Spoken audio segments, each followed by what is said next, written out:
and welcome to a very special interview show of the Prode. Recent intelligence suggests that Israel may be preparing a potential strike against Iranian nuclear facilities, while senior Iranian military officials have declared that Tehran is fully prepared to respond decisively. The security environment in West Asia remains highly volatile, especially in the aftermath of the October the 7th horrific attacks, which marked a significant escalation of violence involving Iran backed Hamas, a widely designated terrorist organization. Iran's ongoing support for militant groups in the region continues to fuel instability and anti Semitic rhetoric, further complicating prospects for peace. Meanwhile, the humanitarian crisis in Gaza worsens, raising urgent global concern as well. To discuss this complex situation, I'm joined by Mr. Burzine Waghmar, member at the Center for Iranian Studies at SOAS, University of London, and a leading scholar on South and West Asian affairs. Thank you so much, sir, for your time and a very warm welcome to the show. Well, thank you, Mr. Raj, for having me over. To start with, how do you assess the horrific October the 7th attacks on Israel that marked a significant escalation? And how do you assess the strategic motivations behind these attacks? And what role do you believe Iran played in orchestrating or supporting them? First things first, October 7th is the day of infamy, as President Roosevelt said for Pearl Harbor, in Israel's history since the state's inception in May 1948, as the single most atrocious massacre of Jews en masse since the Holocaust or the Shoah. That has to be placed on record, grimly speaking. The individuals were all Israeli citizens, but also foreigners, as we do know, who were eventually kidnapped, like Thai expatriate workers and Nepalese, and among others. But in the case of the murders that took place and the rapes, it must be pointed out squarely that they were killed for the simple, banal reason of being just Jews. Not so much for even being Israeli citizens, but for being Jews. It was purely driven by a cosmic, bone marrow hatred of Jewry and Jews, and clearly anti-Semitism. There is no other explanation for it, or for either the murders, or the kidnapping, or the rapes. And all three have been attested. All three did take place despite denials and the ability of a cottage industry of lies and perfidy to be circulated around that they did not take place. And I wouldn't want to grace the occasion by even letting it stand on my dignity and commenting more on it.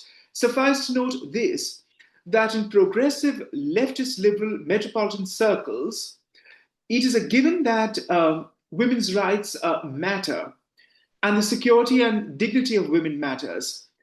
None of these so-called progressives elsewhere would ever for a moment deny or dispute Hindu, Muslim, Christian, Buddhist, or other women who would claim to be raped. But somehow Jewish women who claim to be raped are questioned and put under the scanner.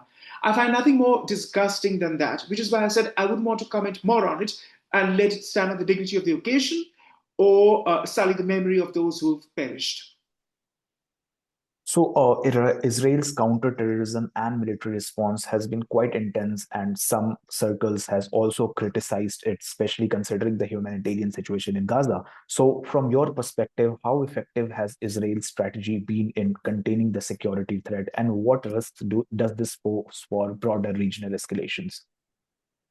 Well, Israel has made some stumbling errors, strategically speaking, but that would be too tedious to get into now. Suffice to note some basics that must be rehearsed here, in that it is urban warfare in a very constricted, densely populated area. The fact that casualties are going to be very high was already factored in from the outset. And also, it must be realized over and over again that Hamas has no compunction in using Palestinian Muslims as hostages, deliberately placing them in the line of fire, deliberately targeting them or kidnapping them, and or even not letting them leave. In the first wave of attacks that took place, one was informed, for example, Palestinians, Gazans who wanted to leave were prohibited from leaving because Hamas stole their car keys. It wanted them to be there because it derives capital from this warped principle of martyrdom, murder, and mayhem, because that's what has kept Hamas in business in more ways than one. Uh, and perhaps here I could critique Israel too, in that Israel never really took Hamas that seriously, because over the decades, it concentrated on the PLO and the Fatah and other outfits like the PFLP, Popular Front for the Liberation of Palestine, and others, who were obviously involved in hijackings, murders, and terrorist outrages, including the Munich Olympics and elsewhere across the world. For some reason, Hamas was under the Israel security forces' radar when they emerged as a group during the first Intifada in '87. So it's not that Israel somehow nourished Hamas or subvented it in order to bolster it as a counterweight to the PLO, which is sometimes put out. You see that put out in certain trains of thought and by certain commentators. It is incorrect. It's not that Israel actively support them. If anything, Israel chose to ignore or sidestep them until they turned into the monster that they did. So that is one critique, of course, I would make of the Israeli state and the security agencies who should have seen it coming. But clearly it was a failure of intelligence, and that happens not just in Israel, but elsewhere. But this aspect of Hamas, historically speaking, that it was never taken that seriously like the other heavyweights, who were the problematic elements for the Israeli state, like the PLO and others, as I mentioned, needs to be put front, right, and center. Yeah, you talked about Hamas. So, how do you define the modus of operandi of Hamas, and how do you put light on the activities that has been carried by them, the terror activities that have been carried wide by them throughout the globe, and specifically in West Asia? Well, Hamas has not been an international player globally speaking. It has been local in its efforts, namely dismantling the Israeli state and driving Jews into the sea, as other Palestinian outfits in yesteryears used to talk about. So that needs to be qualified. But also, as a terrorist outfit, it was grafted out of the Palestinian Brotherhood in the late 40s, mid to late 40s. And in that avatar, during those years, prior to its actual crystallizing and inception after the first Intifada that I mentioned, it was primarily concerned with Muslim welfare projects, as most of the activities, up to a certain extent, of the Muslim Brotherhood used to be carried out for charitable work, dispensaries, distributing school textbooks, food rations, so on and so forth. But then, of course, this is not to say violence or jihad was not a cherished doctrine in its DNA. It was there, and it gave rise to that from the late 80s onwards. And it then became a player, and then, of course, in seeking to carve its own niche against the Palestinian Authority, which is moribund at best.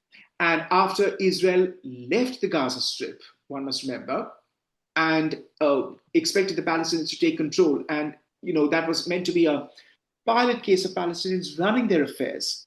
But clearly it went so pear-shaped in that Hamas came to power, decimated the Palestinians, their own opposition as such, and have been ruling the roost since then. So obviously, you could say the Gazans have been in terror and awe under their impress since 2005, 2006. And in the case of Hamas, it must also be pointed out what has been often said for elections with Islamists elsewhere in the Muslim world, that it's one time to the ballot and that's it. This has been pointed out, say it has been said, for example, for Turkey, for example, Turkish Islamists, but obviously they've had elections. So that's another matter. But in the case of Hamas, obviously they've occupied the chair and they are not going to leave it anytime soon. And they made that quite clear after the first ceasefire was announced earlier in the year, when they came out with these outrageous spectacles of weaponry and strategic handing over of some of the hostages The message therein was, and amplified in social media portals, was not just to show to the Israeli state that we are still here live and kicking, despite being down and out and most of the top brass being decimated. It was also a message to Gazans that we are very much here in command and don't you think otherwise. Uh, since the first ceasefire was disrupted, as you know, around March 2025, there have been, remarkably enough, protests by Gazans in clusters against Hamas, as you know, now up and down the corridor, the Gaza Strip, sorry. And that was hitherto never seen. But it tells you something about the sheer frustration and anxiety that they face. And with talk of food supplies running low, it's because Hamas steals the stock of aid that gets in. And UNRWA and other agencies don't want to confront Hamas and get on their bad side. And so they decide not to directly challenge or criticize them for that. You don't find that in the social media or in the media, generally speaking. And for some reason, the accusation is always leveled against the Israeli state of promoting and abetting starvation. But the fact is, if you were to talk about, just as I mentioned earlier, about Hamas deliberately keeping some of the hostages in some of their centers in the basements of hospitals and elsewhere. They use these facilities, public facilities, and nobody dared say a word. Similarly, with these aid convoys that get in, and Hamas pinches the stock of food supplies. So someone needs to say, bring that up front and point it out, but it's the sheer fear that prevents them from so doing, because Hamas would come after them. And then we have the case of some Hamas workers who are also ensconced in UNRWA, which was only natural. But the fact that UNRWA went out of its way to condone and gloss over that is deplorable, to say the least.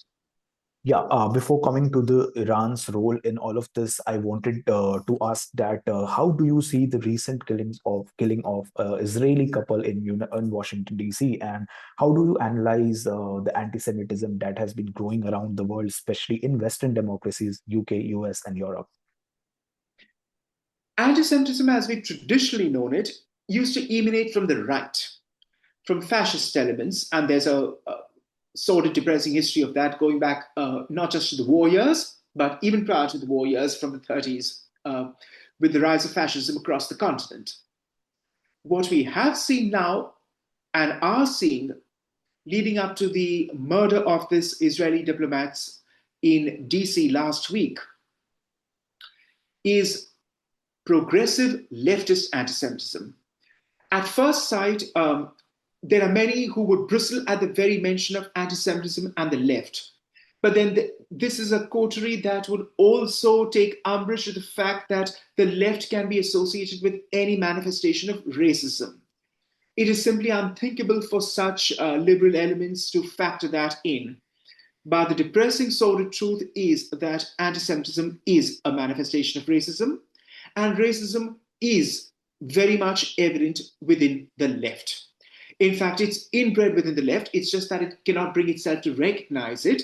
In that pattern, it's similar to the right, the fascist hard right, who is self-righteous about its denials as well. It's just that the left dresses it up in more progressive cerebral terms and glosses over with all sorts of explanations of victimhood and intersectionality and other such nonsense that is part of the woke lexicon. And just because I mentioned woke doesn't mean it's a very contemporary 21st century phenomenon. It goes back to the mid 20th century. The USSR may have been the first state to Stalin's USSR was the first to recognize Israel in May 48, even before the US actually by a few hours. But that does not mean that the Iron Curtain zone, the communist Eastern Bloc, was well disposed towards the state of Israel.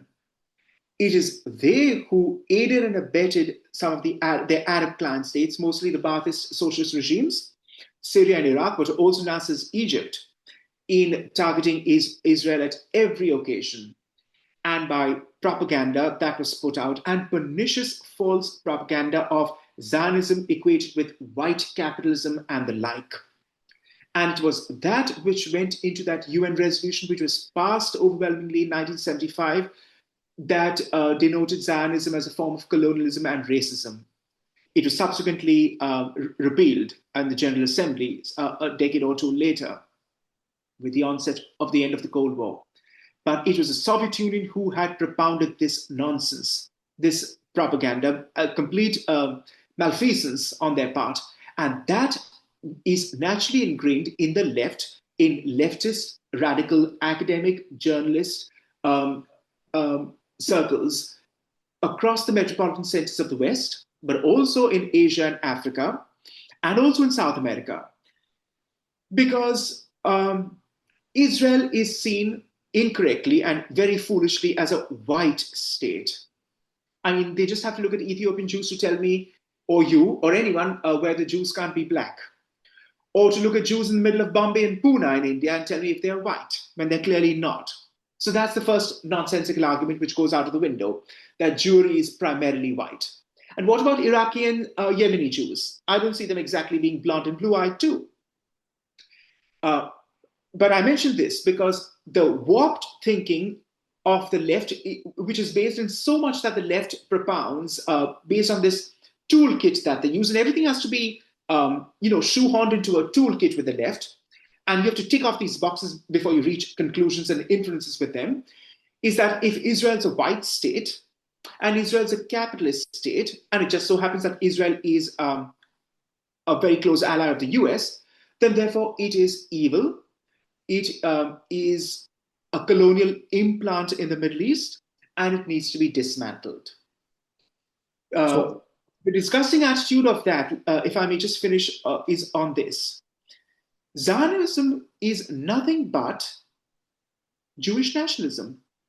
Just as there is Hindu nationalism in India, Buddhist nationalism in Sri Lanka, Muslim nationalism, which led to the creation of a Muslim Zion called Pakistan a few months before Israel in May 48, in August 47. But none of these nationalisms are ever run down, denigrated, or condemned by the left. Why is only Jewish nationalism such an issue for the left? There are very complicated reasons which I can't get into now, but one thing among leftists, primarily Western leftists, is that for the left, which generally struggles with patriotism and questions of nationalism because it's bourgeoisie and considered a false consciousness, is that Jews ought not identify themselves as, well, Jews, but can be citizens of various countries if they are citizens of, and there should be no such thing as Jewish nationalism. But somehow colored people in Asia and Africa are permitted to be nationalists and to claim self-determination as part of their decolonial struggles, and therefore they are allowed to be, well, not just nationalists, but even patriotic and chauvinistic, and it's permitted by the left. But somehow that exception is not permitted to Jews who are deemed to be white, when they're not entirely white, as I've just mentioned. Jews come in all colors, shapes, and sizes. So this is the warped thinking generally behind the left for dismantling Israel as a settler colonial state in the Middle East, when it should not have existed. And it was pretty much Palestine as a mandatory territory, which the British inherited from the Ottomans. And so that goes back to these ideas of Arabs being always there, when that was not clearly the case. Arabs and Jews were always there. And the ideas that Jews only came back after 2,000 odd years to reclaim a land after being in the diaspora for so long is nonsense, or as well historically, because Jews were always present in the Holy Land at some point or the other. They never completely left. So that's also another nonsense put out, particularly in Arab anti-Semitism circles. And in Islamist circles and general Muslim mainstream circles. Jews were always present there. And also the idea that the Arabs being Semites cannot be anti-Semitic is something that strains credulity, because anti-Semitism has always been relegated and exclusively devoted to its attacks to Jewry. It's never been deployed as in attacks against Arabs. So that argument, which has often been propounded too in certain quarters, that Arabs cannot by default be anti-Semitic, is also utter nonsense. But to come back again, just to iterate on the leftist bit, it is this kind of warped thinking of the left that makes exceptions for Jews and Israel, but affords indulgences to other Afro-Asians in the name of nationalism, and contradicts their own cherished doctrines of what passes for socialist thinking. Yeah, now coming to the role of Iran. So, given the ongoing rhetoric from Iranian military leaders threatening Israel, how credible is the risk of a direct Iran Israel conflict, and what could be the potential triggers for such a confrontation? I wouldn't rule out Israel attacking Iran. Well, and that reminds me as a historian and as an Iranist to firstly point this out to your viewers also, that Iran should be thankful, repeat, thankful that Israel took out Iraq's and Saddam's nuclear program by destroying the Ozark nuclear facility in 1981. The Iran-Iraq war started in September 1980 and lasted until July 88. Think what Saddam Hussein would have done to Iran if he had access to nuclear weapons. If we know what he did, and if his experience with chemical and biological warfare is anything to go by, just ask the Kurds of Halabja who suffered. And Iran was very, very skittish right through those 8 years. They not just because of Saddam's attacks, given his overwhelming arsenal, but also because the fact that they would never know, being a loose cannon, if he would have used chemical and biological warfare against Iranians and Iranian civilians, not just Iranian armed forces. That was a constant fear in the Iranian military planners' thinking and the Iranian states. So Iran has much to be grateful to Israel for having destroyed Saddam Hussein's program completely to the ground in 1981, as I mentioned. And speaking of that war in question, between 81 and 83, the war started in September 80, as I mentioned, Israel was surreptitiously supplying Iran with spare parts and weapons. So for all the rhetoric back then, when the Islamic Republic came into existence after the revolution in January 79 and the departure of the Shah, and relations were suspended with the Jewish Zionist evil state, the little Satan as they called it, Shaitan-e-Kuchak in Persian. Iran and Khomeini had no qualms in still cutting deals with Israel behind the scenes. And the Israelis were okay with that too, because they supplied oil to Israel for weapons, spare parts, anti-tank guns, spare parts for F-4 Phantom jets, which had been purchased by the Shah for the Iranian Air Force, which took them through the war for the 8 years. So, yes, there has been, skullduggery as such, which does go behind the scenes. And the Israelis were okay with keeping something of a window open to them. Then, of course, as you know, and I must mention, in May 86, the Iran-Contra scandal broke out, when Robert McFarlane, President Reagan's national security advisor, no less, himself flew into Tehran via Tel Aviv with a chocolate cake baked at a kosher bakery and with some anti-missile guns as a gift to the Iranians in order to secure the release of American hostages in Lebanon who were there, if you remember, from the mid-80s, and also to use the funds from the Iranians to channel against Contra rebels in Nicaragua as part of the Cold War in Central America. Nothing came of that, of course, but the fact is there was this overture made with Colonel North and McFarlane and the American team surreptitiously getting into Tehran with forged Irish passports. And they left from Tel Aviv, incidentally, on a unpainted black Boeing 707, which flew all the way down to Kenya, up to East Africa, and then flew up again, entering into into Tehran airspace. For 3 days, they stayed there and they made no progress and nothing much came of it. But that also needs to be archived for the historical record.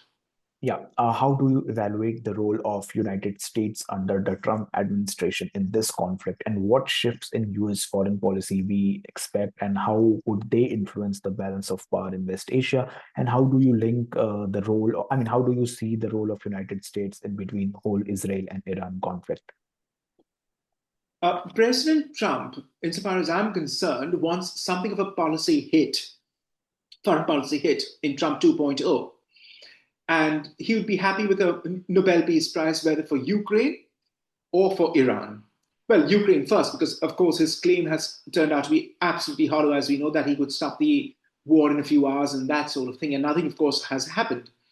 And it must dawn upon him now, it must very acutely and bluntly, that Putin is not playing what he wants. Iran is a different kettle of fish. What may come about, insofar as I could hazard as a conjecture the outlines, is if the Iranians, in their 4 rounds so far, will not dismantle their program Libya style, is what DC would want, and ideally not just the US, but Israel and others too would like to see, especially the GCC states, who are more than skittish with Iran's program, nuclear program. But if it could revert to something of a civil nuclear program with just enrichment restricted to 3.87%, then it would be pretty much the July 2015 JCPOA agreement, old wine in new bottle. Now, some would say that partly President Trump rescinded that in May 2018 out of spite against President Obama, and there may be some truth to it. So what would then come about is the question now. Are we back to JCPOA? It seems like it. The outlines that can be adumbrated at present do give one the impression that we could be back to that. Because if there are some civilian caps put to the program, then what is not discussed and is a vexing question is Iran's refusal to be drawn into any discussion of its ballistic missile program. That was also brought up back then, but then overlooked. And that was a weakness in the Obama plan. And I'm glad for one that it was cancelled, because it was a bad offer that was made to Iran. It only emboldened Iran, because Iran could then start selling oil again and come out of the cold back being under sanctions since 2006. And what did it do with those remittances that it garnered? It only played havoc by funding its proxies across the Middle East. It never really went into ameliorating the condition of the Iranians, which is atrocious at home. Funding Houthis, funding Hamas, funding Hezbollah, funding their proxies in Iraq. That is what Iran has been bankrolling with these oil proceeds as such. It has never really led to the betterment of or lifestyle standards improving despite sanctions having such a crippling effect, so we are told all the time, which indeed they are. So the question is, I for one was glad that the plan was that President Trump reneged on it. But then what are we going to derive now leaves me very skeptical again. Because even if you bring in a civilian program, it leaves Iran's ballistic missile program, which and its other arsenal untouched. I mean, Russia now manufactures the Shahed 136 drones, which rain death on Ukraine. Iran designed Shahed 136 drones. Iran's Sajil 3 missile has a range that takes in all of Pakistan, and not entirely all of India, but definitely Delhi, Bombay, and as far south as India's Silicon Valley, Bangalore. It doesn't reach Hyderabad or Calcutta or the northeast, but that's only a question of time. And it certainly reaches all of Pakistan. And Pakistan had a foretaste of that when Iran fired those drones and missiles into Balochistan in January 2024, as you know. 17 January 2024, and a few days later, Pakistan reciprocated. So Iran will flex itself at some point or time in the name of self-defense. And then 180 ballistic missiles which are rained on Israel in October 2024 is, if anything, to go by. Just shows that the regime is invested in dismantling Israel and seeing that other GCC states do not come to a rapprochement, an Arab understanding, because that it is basically an Arab-Israeli problem, political problem, but Iran plays it up as a religious cosmic issue and with perfidious overtones of vituperative comments against Israel and wiping it off the page of time, as President Ahmadinejad said in 2005, conducting Holocaust cartoon competitions officially with entries from 63 countries, Nowhere else in the Muslim world that happens. But Iran feels the urge to conduct all this as a self-styled Islamic republic, which tells you how it seeks to garner political mileage and credibility as an Islamic republic in the eyes of Muslims across the globe, Yeah. which is why so much of it drives what it does. Yeah, looking ahead, and I would like to conclude the discussion by asking that what diplomatic or strategic pathways exist to de-escalate tensions between Iran and Israel, and what role can regional and global powers play in facilitating peace and stability? I don't think global powers can play any part. For example, the Chinese, one would like to claim theoretically, repeat, that the Chinese could have some leverage over Iran and that they brought about a rapprochement between Tehran and Riyadh in recent times. But I'm not one to believe it, and they'll be back to square one again with Iran and Saudi Arabia sparring. Make no mistake, whenever you have me again on a program, it will happen. So it's only a temporary tactical move on the part of both, who are traditional foes. Iran, it's difficult to leverage anything with Iran because Iran also champions itself as a player of strategic autonomy.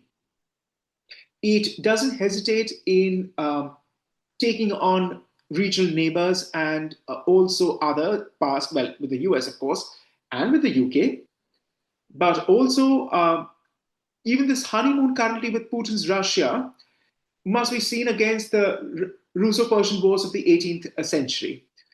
So Iran knows where it stands with the Russians, and the Russians certainly know where they stand with Iran. And you can be sure that the Russians are not exactly keen, despite the Shahid 136 drones and causing up in recent times of the Ukraine war, happy to see Iran get a nuclear bomb. Although the Russians have helped in building the plants Bushehr, that too I mentioned.